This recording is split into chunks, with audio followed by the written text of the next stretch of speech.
It's Dublin. It's cold as shit out here, man. I just came from Vegas. It's like 120 degrees or something, and then I come out here. It's like it's cold. Oh yeah. Hey Matt, What's up? big night on Saturday. Daniel Voichel, how are you feeling? I'm feeling good. Very good. I'm You're excited. You're obviously here this time last year. What were your memories? I know you lost tonight, but what was your experience of fighting in Dublin? One Previous- more time, that Irish accent is fucking me up. What was your experience of fighting in Dublin last year? I know it didn't go your way, but how did you find the city? and The crowd is crazy. Like I think it's probably like the top 2 crowds I've ever fought in front of. Like yeah, what was the first?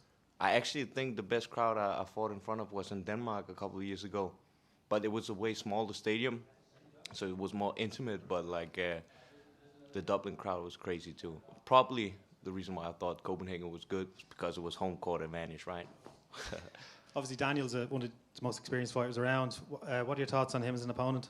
Man, he's a legend. That's why I called him out. I know I've been talking some shit, and I've said this before, but it was mostly to reel him in.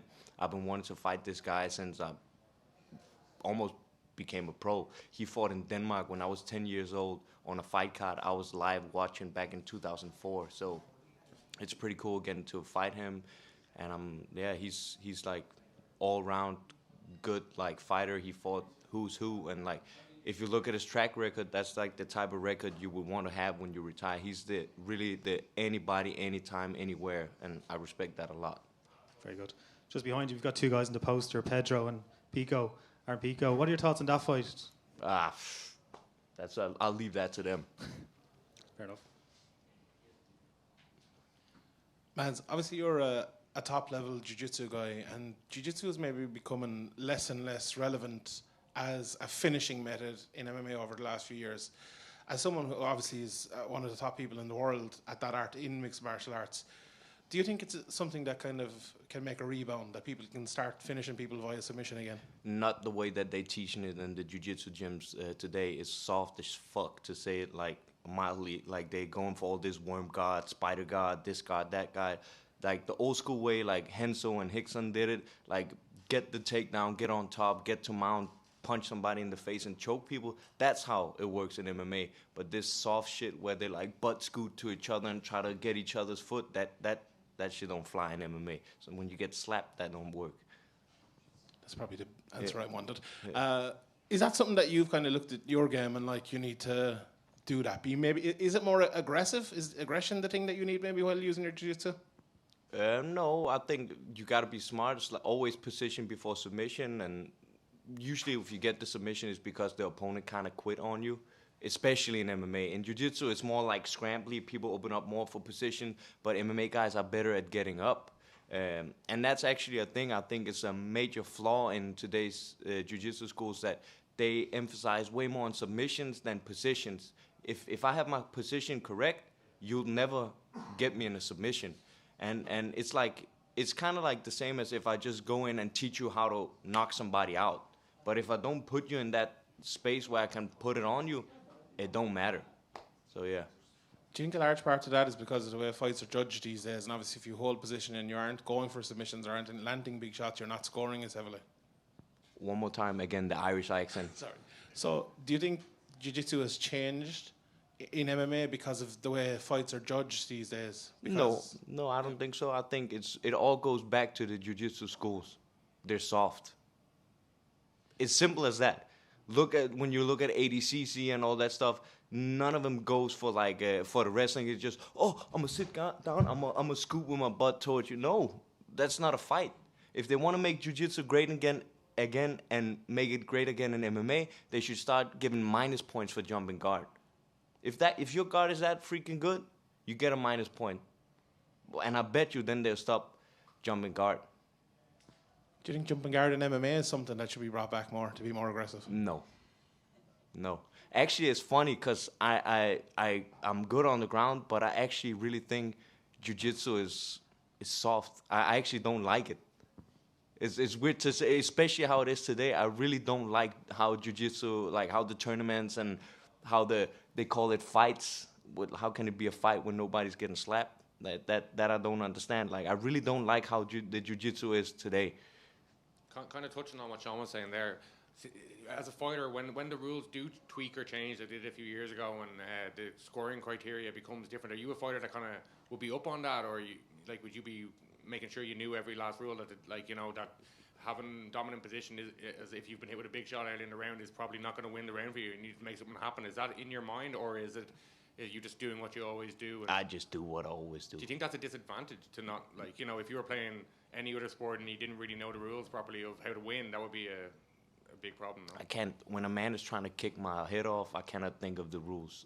You gotta fight, and you gotta go in with an open mindset. Like the Borix fight, I thought, oh, we're gonna get into a grappling match, I'm gonna take him down, but then I had fun on the feet. And the Justin Gonzalez fight, I was like, yeah, man, I want to get it on the feet, and he had nothing on the ground, so we ended on the ground. You gotta go in with an open mindset and take what the fights brings you. Obviously, you fought like kind of a who's who on the local circuit over the years, and you fought in a lot of events. But when you come into as the kind of the villain against Pedro Carvalho, your last time here, does some of that kind of crowd noise, that kind of stuff affect you, or as you're saying, is it when you're in there trying to beat up another man, is it just complete focus, or do you think anything changes mentally, or is there an extra pressure on yourself or anything like that when you're kind of like the villain in a hostile crowd? I actually never thought I was the villain until you just said it, so that's pretty funny. But the fight you have in front of you is always the most important, and it doesn't matter if I'm fighting on this stage right here or if I'm fighting at 3 Arena. Like, you gotta go in and do what you gotta do to advance in your career. You're gonna have bad days, you're gonna have good days. You just gotta keep going forward.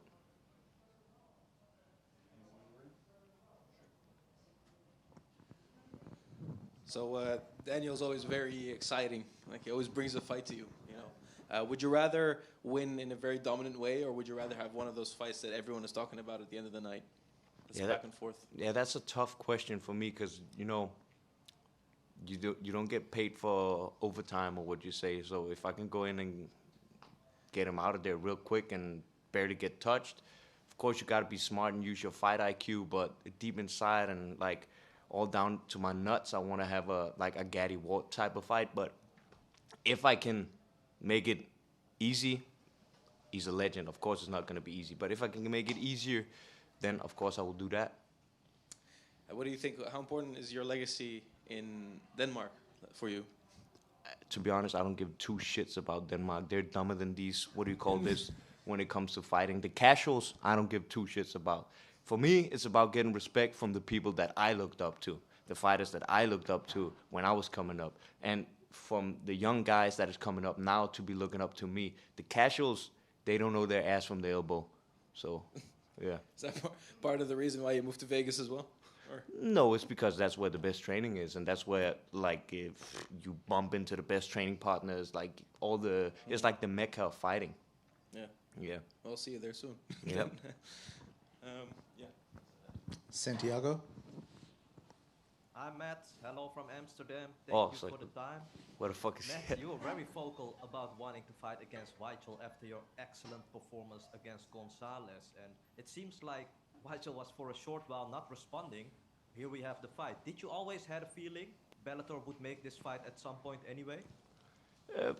I don't know if I had a feeling, but I was on it right after my last fight. I was like, I want to fight this guy, and yeah, Bellator made it happen, and I'm super grateful for making this fight happen and giving me this opportunity. So yeah, it's super cool.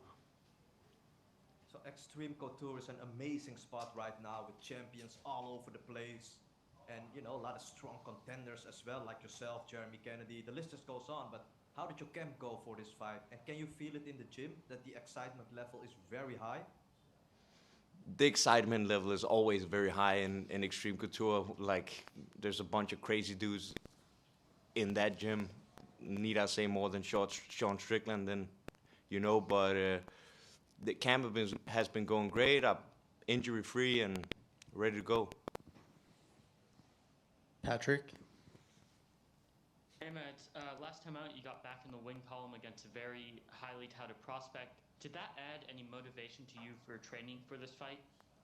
No, that didn't add anything for motivation for this fight. I don't know if you guys recall, I think I called Weichel out after my first or second Bellator fight. So it's motivating just to get to fight this guy. Like, I've kind of been looking up to. Like I said, he from my part of the world, like Scandinavia, Germany, and Northern Europe, he's kind of a legend. So, super cool fighting him. And do you think down the line, maybe, you know, this fight, however it plays out, if there's no bad blood, we could see maybe you coming down to Frankfurt and training with Vital and the MMA Spirit team? Yeah, I wouldn't have no problem with that. He seems like a cool cat. I remember even when I called him out the first time, I was actually here in Dublin, and I was calling out. I already called him out, and I was cornering Patchy Mix on the Dublin card, and he saw me at breakfast and came over and said hello, and we chopped it up. So, for my part, there's no bad blood. Thanks, Mads.